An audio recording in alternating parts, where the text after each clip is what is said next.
What's up guys, you're watching Tuggtv and welcome to a new edition what we call Gear Chronicles. This basically is a video where we want to talk about the gear that we use and in terms of all the stuff that we have. So starting things off, this of course is my primary metal axe, if you want to call it, my primary guitar. It is an ESP LTD Alexi 200, that's right, it's a signature model which is used by the lead guitarist of the band Children of Boredom. In terms of the specifications, basswood body, maple neck, rosewood fingerboard, sawtooth inlays, it's got a floating bridge system, locking nut.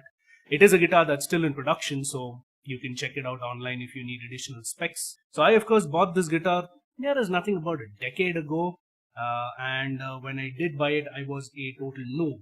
So I did not know much about guitars, I didn't know about the specifications, about tone wood, about pickups. I didn't know anything, so I went by whatever little information that was given to me, which led me to believe that it would make sense to go for signature models because expensive is equal to better. Yeah. I am a big fan of like Flying V style, which is why I sort of looked at this. I was initially looking at Jackson guitars. I wanted something like the Randy Rhodes, but that was way out of budget and I couldn't afford it, which is what then brought me to look at this guitar. I paid a whopping 29,000 rupees for this guitar, plus an additional 3,500 bucks for the hard case, and we'll talk about that in a bit. In terms of what I like about this guitar, let's get down to it. Firstly, of course, the shape. This is a beautiful looking shape. You know, it's got a very unique shape. It's not exactly a typical Flying V, but it's not a Randy Rhodes either. It's somewhere in the middle. And at the same time, despite this being a Flying V, the one reason I picked it up is because I found it a little comfortable to play. As you can see, I sort of tuck this whenever I'm sitting down and practicing. I just tuck it in between my legs and it stays put, which is extremely convenient. Another thing that I really like is the neck of this guitar. It's got a great profile. The fretboard in itself is a really good fretboard. Jumbo frets, which means, of course, this was made for Alexi, who is an extremely amazing shredder. So, when it comes to doing shredding stuff, this guitar is on point. So, be it metal style, be it a little bluesy. I like bending the strings a lot. So, you can.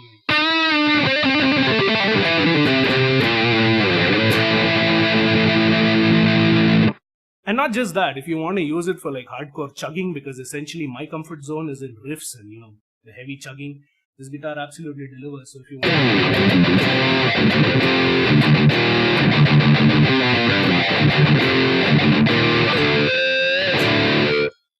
so that way it's an extremely good guitar. In terms of what I don't like, firstly, of course, this is a Floyd Rose bridge. Clearly, Floyd Rose is not my jam, but when I bought this guitar, to be honest, it was sold to me. Okay, I didn't know anything. As I mentioned, I was a noob, and I was told that you can do amazing dive bombs. You can do all of that, but when it comes to my style of playing, I don't particularly use it a lot, and I tend to play a lot of varied styles, so I tend to change the tuning a lot of times, and that's where the Floyd Rose started really becoming a problem, which is why throughout my time with this guitar, I've sort of had this love-hate relationship with it, because as long as it was in tune and it was playing, it was this amazing kick-ass piece of, well, it was just kick-ass.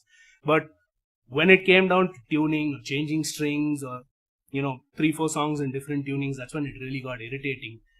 For most of the time that I had this guitar, I played it in an E flat tuning. That was what we had sort of when I was playing with the band. There is this little sticker that you see over here. The reason that's there is because this is my doing. I did some total crap while trying to change the guitar. So what I tried doing was I keep an Allen wrench. Yeah, okay, I did that. I know it's stupid, but I kept an Allen wrench which sort of dinged it up over here. So to cover that, I put this. But yeah, apart from that, I really can't complain about this guitar. In terms of the changes and modifications, of course, this guitar isn't exactly stock at the moment. The first and biggest change that I've done was I have changed the Floyd Rose on this. The original Floyd Rose that came on this guitar, it wasn't a Floyd Rose special, it was a licensed version of the Floyd Rose that comes, with ESP, and that bridge had rusted, like really bad. So also at the same time, it didn't have enough sustain, and it had become loose. A lot of problems were being faced, which is why I purchased a Floyd Rose special, got it from the US, and we fitted there. What you cannot see is this Floyd Rose also has a fat brass at the bottom, which we sort of added to give this guitar a little more bottom end. Again, basswood being a little brighter among the tone woods, the fat brass gives it a lot more sustain and a lot more bottom end that would actually have. And apart from this of course has been stringed up with Ernie Ball beefy slinky. So I'm using an extremely heavy gauge of strings on this guitar tuned to D.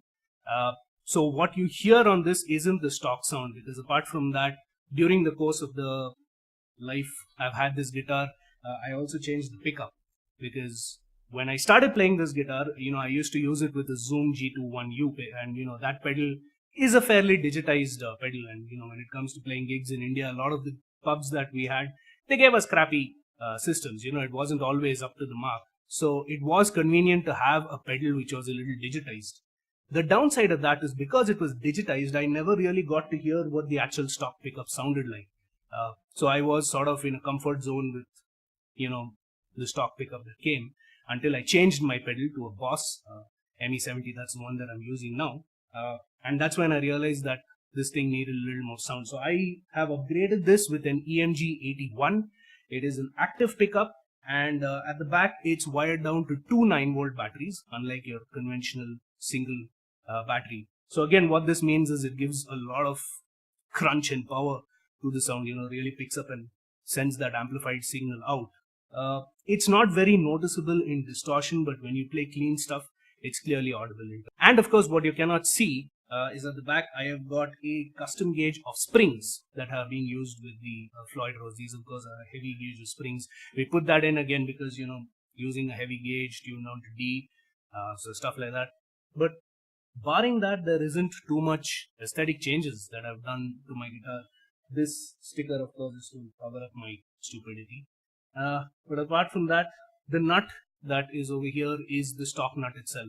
I did get a new one with the Floyd Rose special, the set that came, but I didn't put it in here because there was a minor mismatch. So, I decided to stick with this. Of course, the lockers on top is what I just changed, because that doesn't make much of a difference. Tuners again are stock, and yeah, that pretty much is what this guitar is. The Floyd Rose has a minor gap over here. It isn't exactly spaced equally like the stock bridge that came with this guitar. But it doesn't hamper playing. It fits in properly. It does all that stuff okay. But there is a minor thing. It doesn't really bother me, but it is there. The reason why I didn't want to sort of make too many changes is because I didn't want to be drilling any holes in this guitar. So if I had to go back in time and do it all over again, would I buy this guitar? Probably not. And here's the point. So coming back to what I mentioned earlier, I paid $29,000 plus, for the hard case. I paid over $30,000 for this guitar 10 years ago, around about 2008. And if I have to factor inflation, I paid an equivalent of 55 or 56,000 rupees, which is the equivalent of, close to $1,000 for this guitar. And this is still in production. And today it is worth about 45,000 rupees. So I definitely paid a lot for it.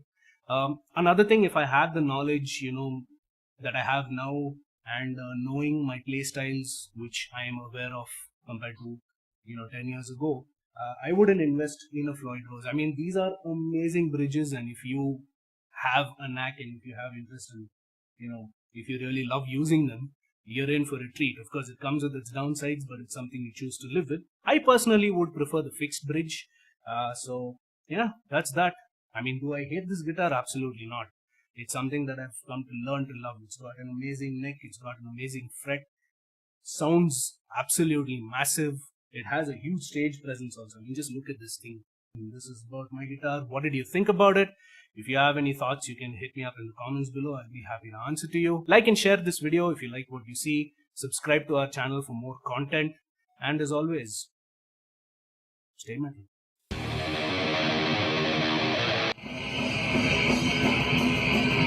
We are dehydrated, watch Tuggtv, stay metal! Stay metal. Dressed in all the rings. Oh my god, this is much better than what you imagined.